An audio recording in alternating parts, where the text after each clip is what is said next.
সামাজিক যোগাযোগ মাধ্যমে উচ্চ আদালতের বিরুদ্ধে মন্তব্য করার অভিযোগে জাতীয় নাগরিক পার্টি এনসিপির নেতা সার্জিস আলমকে আইনি নোটিশ দেওয়া হয়েছে।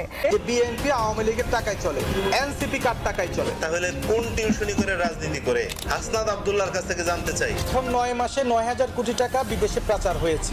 অন্তর্বর্তীকালীন সরকার কতটুকু টাকা পাচার করেছে এটার উত্তরটা ওনারাই দিতে পারবেন। বাংলাদেশের এবার বৈষম্য বিরোধী ছাত্র আন্দোলনের সার্জিস আলমকে নিয়ে প্রশ্ন তুলেছেন বাংলাদেশের সাধারণ মানুষ, যে কারণে তার বিরুদ্ধে আদালত থেকে আইনি নোটিশ নেওয়া হয়েছে।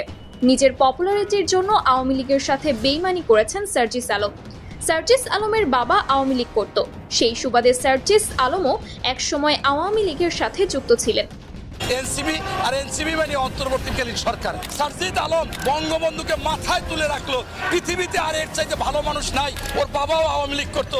বঙ্গবন্ধু তো আর কিছু করে না। শেখ মুজিবুর রহমান কি এই সমসাময়িকভাবে শেখ হাসিনার এই সার্জিস আলমের বঙ্গবন্ধুকে নিয়ে একটি বক্তব্য এখন সোশ্যাল মিডিয়ায় ভালোই নড়াচড়া করছে, আর যেটা নিয়ে সাধারণ মানুষের কৌতূহল আরও বেড়ে যাচ্ছে। বঙ্গবন্ধুর সাথে বৈঠক শেষে বঙ্গবন্ধু যখন তার গাড়িতে উঠবেন, ব্রিটিশ প্রধানমন্ত্রী নিজে সে গাড়ির দরজা খুলে দিলেন।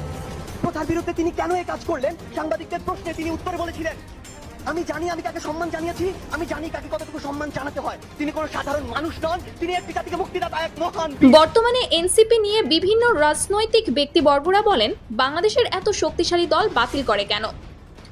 নতুন দল গঠন করলো অন্তর্বর্তীকালীন সরকার। এর জবাব চায় এই রাজনৈতিক ব্যক্তিবর্গরা। আওয়ামী লীগের টাকায় চলে, এনসিপি কার টাকায় চলে? তাহলে কোন টিউশনি করে রাজনীতি করে? হাসনাত আব্দুল্লাহর কাছ থেকে জানতে চাই। প্রথম 9 মাসে 9,000 কোটি টাকা বিদেশে পাচার হয়েছে। অন্তর্বর্তীকালীন সরকার কতটুকু টাকা পাচার করেছে এটার উত্তরটা ওনারাই দিতে পারবেন। বাংলাদেশের মানুষ রাস্তায় নেমে আসবে আবার। আওয়ামী লীগের টাকায় বিএনপি রাজনীতি করে।